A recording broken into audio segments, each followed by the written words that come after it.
Hello, my name's Carl Ansell. I work at Easton College near Norwich. This is a steel top-handled saw, professional saw, and we're trying to see how it performs with the PowerSharp from Oregon chain on it and bar.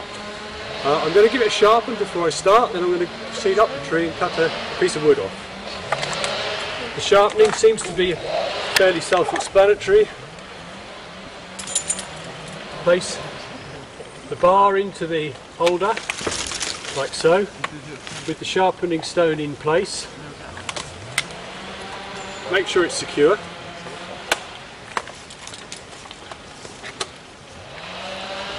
Start the saw.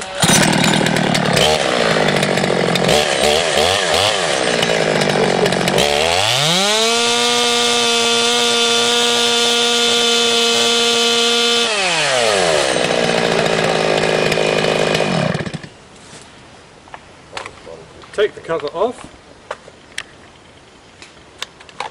place to one side, ready to go.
So the PowerSharp has proved to be a good tool.